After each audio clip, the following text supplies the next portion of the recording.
Ito, napapahinga lang. Kamusta yung mama mo? Okay lang.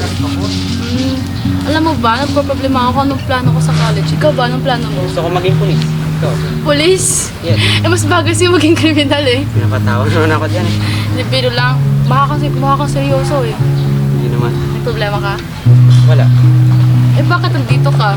Pupunta ka lang dito pag may problema ka eh. Meron sana akong sabihin eh. Ano? Sige, share mo. Gusto ko sa sanang ligawan. Ha? Gusto ko sa sanang ligawan. Talaga? Oh, Bakit? gusto kasi ako sa'yo. Di ko alam sasabihin ko eh. Kasi matagal ko na din hinihintay na mag-confess ka kasi nahihiya lang ako. Sure? Ito? Oo. So, tayo na. Pwede. Alam ba ito ng mga magulang? Hindi. Pwede naman tayo, kilala ka naman nila mama eh. Okay lang siguro yun. Eh ikaw, alam mo ng parents mo? Papakilala naman kita. Sige.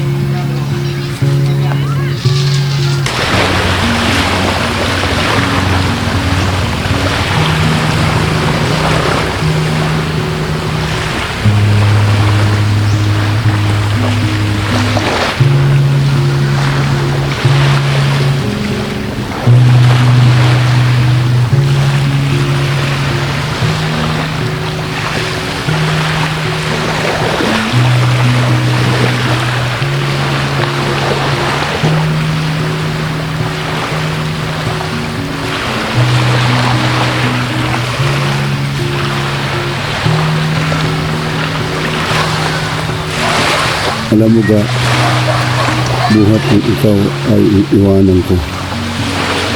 Alam kong mabigat ang iyong daladala. Ang imong larawan, ang akong hawak. Tuwing pupunta ako sa tagpuan natin. Iniisip kita lagi. Akala ko nandito ka lagi sa tabi ko. Pero nawala ka. Para akong pinagat ng pating. Sobrang sakit nung malaman ko yun.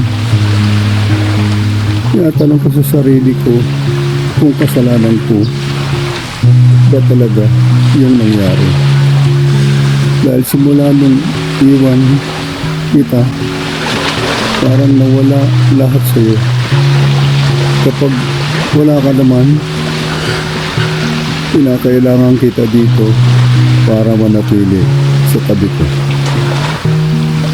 Binali ko lahat ng buto ko nung araw na nahanap kita. Umiiyak ako araw-araw sa karagatan. Baka dahil nung sinabi ko para iparamdam sa'yo napabigat ka at kung kaya kung bawiin ang lahat ay sinusumpa ko na hihilahin kita mula sa tubig kung saan pinakawalan na kita para maging malaya ka na sa iyong paglalakbay. Paalam, Ga. Ikaw ang abot kamay kong hindi ko malilimutan ka. Malaya ka na. Suportahan ka ka. Ginihugma ako ikaw. Ginihugma ako ikaw. Ka. I love you. I love you.